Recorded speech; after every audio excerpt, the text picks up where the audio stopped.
Hi guys, இன்னைக்கு பார்த்தீங்கன்னா, நம்ம இப்போ பெர்சன்டேஜ் பார்த்துட்ருக்கோம். அதில் வந்து இன்னைக்கு டைப் வெயிட், ப்ரைஸு, கன்சம்ப்ஷனு, எக்ஸ்பெண்டிச்சர் இதெல்லாம் வச்சு பேஸ் பண்ண சம்ஸ் பார்ப்போம். அதுக்கு முன்னாடி உங்களுக்கு நான் சொல்லிடுறேன். இன்கம் இன்கம் அப்படின்னா என்னது? நீங்கள் சம்பளம் வாங்குறீங்க கரெக்டா? சம்பளம் வாங்கினா என்ன பண்ணுவீங்க? வீட்டு வாடகை தரணும். அதுக்கப்புறம் வந்து ஸ்கூல் ஃபீஸ் அது இதுன்னு கட்டணும். அப்போ செலவுகள். அப்போ என்னது? செலவுகள்னா என்னது? எக்ஸ்பெண்டிச்சர் ப்ளஸ் பேலன்ஸ் வந்து இருக்கிறத சேவ் பண்ணுவீங்க. அப்போ சேவிங்ஸ். இந்த ஃபார்முலா தெரியணும். இன்கம் அப்படின்னா எக்ஸ்பெண்டிச்சர் ப்ளஸ் சேவிங்ஸ்ன்னு தெரியணும். அதுக்கப்புறம் வந்து எக்ஸ்பெண்டிச்சர். எக்ஸ்பெண்டிச்சர்னா என்ன? செலவு தானே. இப்போ ஒரு காய்கறி கடையில் போகிறீங்க. காய்கறியில் போயிட்டு ஒரு 1 கிலோ தக்காளி வாங்குறீங்க. அப்போ அந்த தக்காளிக்கு ப்ரைஸ் இருக்கும் கரெக்டாக? அப்போ ப்ரைஸ் செலவு பண்ணுறீங்க, தக்காளி வாங்குறீங்க, அந்த தக்காளிக்கு ப்ரைஸ் இருக்கும்.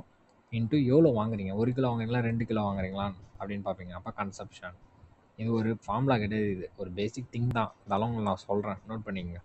ஓகேவா? எக்ஸ்பெண்டிச்சர்னா price into consumption. Suppose savings கண்டுபிடிங்கன்னா இன்கம் மைனஸ் எக்ஸ்பெண்டிச்சர், இந்த மாதிரி. சரி, ஓகே, வாங்க நம்ம இன்னைக்கான ஃபஸ்ட் சம்குள்ளே போயிடலாம். இந்த சம்மை வந்து நீங்கள் பார்த்ததுமே நான் ஆன்சர் சொல்லிட்டு இருக்கணும். The price of commodity is increased by 36%. By what percentage should its consumption be decreased so that the expenditure of the commodity stays the same?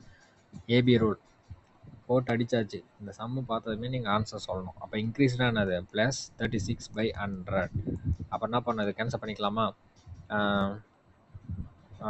4 table அடிக்கலாம். 9 டைமு, இது வந்து 25 டைமு. அப்போ என்ன பண்ணணும்? இங்கே சிம்பிள் ஏன்னா ரெடியூஸ் தானே கேட்குறாங்க. அப்போ சிம்பிள் மாற்றிடணும். -9. இப்போ இதை ஆட் பண்ணிக்கணுமா? 34. பர்சன்டேஜாக மாற்றினால இன்ட்டு 100. இது சால்வ் பண்ணால் ஆன்சர் பண்ணுவோமா? இப்போ வந்து இது 17, இது 50. 9 5s 45. 450 17. இதில் என்ன ஒரே கடுப்புனா, இதை நம்ம வந்து டிவைட் பண்ணால் தான் கடுப்பு. 2 7s என்னது? சரி, 277 34. அப்போ 11 0. 6 டைம்ஸ் வருமா? 102. அப்போ 26 எங்கே ஸ்டார்ட் ஆகுது? Option D. எவ்வளோ சிம்பிளாக இருக்குது பாருங்கள். ஸோ அப்போ இந்த ஏபி ரூல் தெரிஞ்சிங்கன்னா செம்ம சப்பை, இல்லைனா கஷ்டம். நெக்ஸ்ட் சம் பாருங்க. The cost of tomatoes per kilogram is increased by 300%. Yeah, housewife reduces their consumption of tomatoes by 70%. By what percentage does their expenditure on tomatoes increase or decrease? திடீர்னு உங்கள் மைண்டுக்கு ஒன்று வந்திருக்கணும். Increase decrease. கீழே ஃபுல்லாக percentage. என்னது? X plus y plus x y by 100. இதெல்லாம் practice போட்டு அடித்தாச்சு ஒரு 20-30 சம்மு கிட்ட. அப்போ எக்ஸுக்கு என்னது? இன்க்ரீஸ்ன்ட்டான். அப்போ +300. ஒய்க்கு என்னது? ரெடியூஸு. அப்போ -70. அப்போ +300 -70 என்ன ஆகும்? அப்போ இங்கே மைனஸ் ஆகிடும் கரெக்டாக? × 70/100. இதுக்கும் கேன்சலு. 300ல் 70 போயிடுச்சுன்னா 230. இது வந்து ஒரு மைனஸ். ஓகே, 3 × 70 எத்தனை? 210. அப்போ என்னது? 20%. அப்போ 20% இன்க்ரீஸ். 20% இன்க்ரீஸ். ஓகேங்களா? ஏன்னா ப்ளஸ் தானே இருக்குது. அப்போ ப்ளஸ் தான் அது இன்க்ரீஸஸ் 20%. Next sum. இந்த சம்மை வந்து எக்ஸ் ப்ளஸ் ஒய்யை வச்சு போட்டுடலாம். ஓகேவா? அப்போ இந்த எக்ஸ் ப்ளஸ் ஒய்யை வச்சு அந்த ஃபார்மை தெரிஞ்சால் எந்த அளவுக்கு ஈஸி பாருங்கள். கொஷின் தான் டிஃப்ரெண்ட்டு, கான்செப்ட்லாம் ஒன்று தான். ஓகேங்களா? அப்போ the cost price is increased by 25%. அப்போ 25. கன்சம்ஷன் வந்து -30. அதுக்கப்புறம் 25 × 30 வந்து -750/100. கரெக்டாக? 00. இது வந்து 15 தடவை, இது 2 தடவை. 25ல் 30 போயிடுச்சா? 25 - 30 என்னது? -5. இது என்ன வரும்? -7.5 வரும். -12.5. 12.5 எங்கே? டிக்ரீசஸ் 12.5%. ஓகேவா? Okay, next sum. If the price of rice is reduced by 25%, it allows allowed to buy 10 kg more rice for 2500. The reduced rate of per kg. இப்போ இந்த இடத்துல நான் ஒரு ஃபார்முலா சொல்லி தருவேன், அதை எழுதிக்கோங்க. Shortcut formula. அதாவது கொஷின் எப்படி இருக்குன்னா, price of rice is reduce. அரிசி விலை வந்து 24% கம்மியாயிடுச்சு. அதனால் என்ன பண்ணுவோம்? இப்போ நீங்களே யோசிங்களா. இப்போ தக்காளி வாங்க போகிறீங்க. தக்காளி விலை கம்மியாக்குன்னா கொஞ்சம் எக்ஸ்ட்ரா வாங்கிட்டு வர மாட்டீங்க? 1/4 கிலோ வாங்குற இடத்துல 1/2 கிலோ வாங்க மாட்டீங்க? அப்போ ஒரு 5 ரூபா கம்மியாகுதுன்னா அப்போ அந்த 5 ரூபாய்க்கு சேர்த்து தானே வாங்குவீங்க. இப்போ நேற்று வந்து நீங்கள் தக்காளி 1 கிலோ வந்து 1 கிலோ தக்காளி வந்து 100 ரூபா விற்கிது. ஆனால் உங்ககிட்ட இருக்கிறது 50 ரூபா தான். இப்போ நீங்கள் என்ன பண்ணீங்க, 50 ரூபாய்க்கு 1/2 கிலோ தக்காளி தான் வாங்குவீங்க. ஆனால் நாளைக்கு போகக்குள்ள அந்த தக்காளி விலை வந்து 50 ரூபா ஆயிடுச்சு. அப்போ என்ன பண்ணீங்க, அதுக்கு 1 கிலோ வாங்க மாட்டீங்க. அந்த மாதிரி செம்ம தான் இது. Okay, allowed to buy 10 kilogram more rice for 2500. The reduced rate of price இந்த மாதிரி கேட்பாங்க. இப்போ இந்த reduced price, அப்போ reduced price ஃபார்முலா பார்த்துங்க. இந்த கான்செப்ட் நான் சொன்னல, அந்த மாதிரி கான்செப்ட் வந்து reduced price கேட்டாங்க அப்படின்னா amount into p divided by 100e. இதில் ஏ அப்படின்னா அமௌண்ட், அங்கே என்ன கொஷினில் அமௌண்ட் கொடுத்துருக்கானோ அது. பி என்னன்னா பர்சன்டேஜ், இ அப்படின்னா எக்ஸ்ட்ரா பை பண்ணுறான் பார்த்தியா அது. ரெடியூஸ்டுன்னு கேட்டால் இந்த ஃபார்முலா, ரெடியூஸ்டுன்னு கேட்டால் இந்த ஃபார்முலா. நெக்ஸ்ட்டு வந்து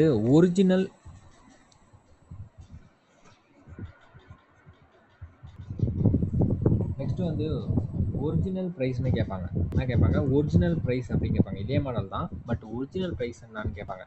ரெடியூஸ்டு ப்ரைஸ்னால் அந்த ஃபார்முலா போடுங்க. ஒரிஜினல் ப்ரைஸ் அந்த மாதிரி கேட்டாங்க அப்படின்னா A into B 100 plus R minus B into E. ஓகேங்களா, அதே தான். ஏன்னா அமௌண்ட்டு, பின்னா பர்சன்டேஜ், அதுக்கப்புறம் ஈனா எக்ஸ்ட்ரா பை.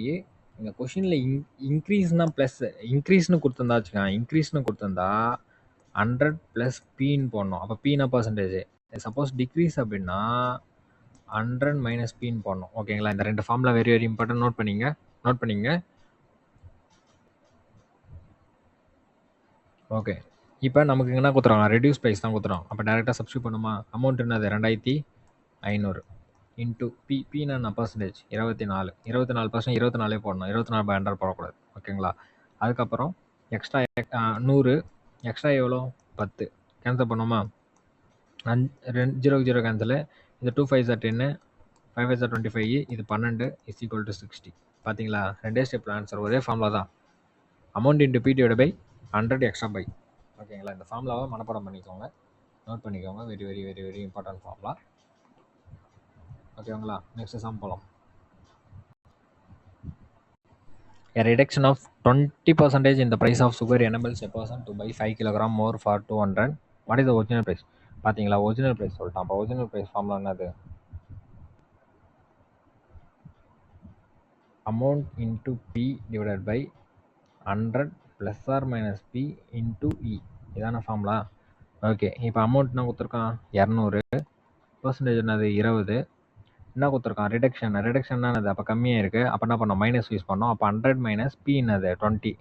அப்போ 100 மைனஸ் பி என்னது 20 இன்ட்டு எக்ஸ்ட்ரா எத்தனை பை பண்ணுறான் 5. அப்போ இதை அடிச்சிருமா, இது என்னது 4 டைம்ஸு. அப்போ இது 100 மைனஸ் 20 என்ன வரும் 200 இன்ட்டு 4 டிவைட் பை 18 வருமா. இது 1 டைம், இது 20 டைமா, இதை அடிச்சா அப்போ 10. அப்போ என்னது ஒரிஜினல் ப்ரைஸ் 10 ரூபா. எவ்வளோ ஈஸியாக இருக்குது பாருங்கள். இந்த ஃபார்முலா தெரிஞ்சால் ஈஸி. இந்த 2 சம்மும் வெரி வெரி இம்பார்ட்டன்ட், நிறைய டைம் கொஸ்டின் கேட்குறாங்க. Okay, next question. If the price of a notebook decreases by 25%, then a man can buy 5 more notebooks for 200. What is the new price? அப்போ new ப்ரைஸ்ன்ட்டான். அப்போ new ப்ரைஸ்னா என்னது, degrees ஆகிருக்கு. அப்போ என்னது reduce price தானே அர்த்தம். Price of notebook decreases அப்படின்னா reduce price தானே. அப்போ நியூ ப்ரைஸ், ரெடியூஸ் ப்ரைஸ் எல்லாமே ஒரே ஃபார்முலா தான். அப்போ என்னது ஏ இன்ட்டு பி டிவைடட் பை 100 இ. இதை வச்சு நீங்களே போட்டுறீங்களா. அப்போ அமௌண்ட் என்ன கொடுத்துருக்காங்க 200, பர்சன்டேஜ் என்னது 25, 100 எக்ஸ்ட்ரா எவ்வளோ 5, இது 2, இது 5, எவ்வளோ 10 ரூபா. Option C. எவ்வளோ சப்பையாக இருக்குது பார்த்தீங்களா அந்த ஃபார்முலா தெரிஞ்சா. நெக்ஸ்ட் பாருங்கள், 25% decrease in the cost of flour enables a consumer to purchase on additional 3 kg for 3 years. What was the initial price? Initial price original price ஒன்று தானே. அப்போ இங்கே என்ன ஃபார்முலா யூஸ் பண்ணோம், A into B 100 plus R minus E plus R minus B into E. இந்த formula use பண்ணி போட்டுருங்க. Homework பார்க்குற சம் எல்லாமே அதே மாடல் தான். அப்போ அந்த 2 ஃபார்முலா ரொம்ப ரொம்ப முக்கியம். ஓகேங்களா, இந்த ஃபார்முலா முக்கியம். ஃபஸ்ட்டு கொஷினில் என்ன ஃபைன் பண்ணால் இனிஷியல் ப்ரைஸா, ஒரிஜினல் ப்ரைஸா, நியூ ப்ரைஸா, ரெடியூஸ் ப்ரைஸா, இதான் நம்ம பார்க்கணும். சரிங்களா, அதை பார்த்து தான் இது பண்ணணும். அப்போ நம்ம பார்த்ததுலேருந்து என்ன தெரிஞ்சுது, ஒரிஜினல் ப்ரைஸும் இனிஷியல் ப்ரைஸ்க்கும் இந்த ஃபார்முலா இது வந்து எதுக்கு? ரெடியூஸ்டு ப்ரைஸு ரெடியூஸ்டு நியூ ப்ரைஸ்க்கு. ஓகேங்களா? இந்த மாரி வார்த்தைலாம் வந்தா இந்த ஃபார்முலா யூஸ் பண்ணணும். உங்களுக்கு தெரியணும் என்ன ஃபார்முலா யூஸ் பண்ணணும்னு. நெக்ஸ்ட் பாருங்க, reduction of 20% in the price of sugar enables a person to buy 5 kilogram. What is the original price? ஓகேங்களா? ஒரிஜினல் பிரைஸ் கேட்குறாங்களா? இதையும் ஹோம்ஒர்க் போட்டுருங்க.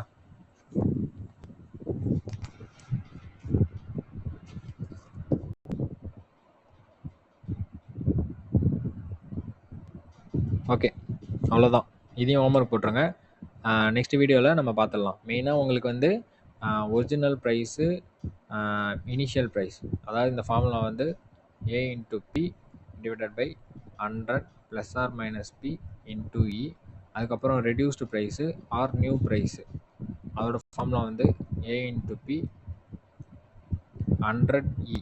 ஓகேங்களா? ஒன்றும் கிடையாது, ஒரிஜினல் ப்ரைஸ் மட்டும் தான் இந்த ப்ளஸ் ஆர் மைனஸ் பின்னு போடணும். மற்றபடி இது சேம் தான்.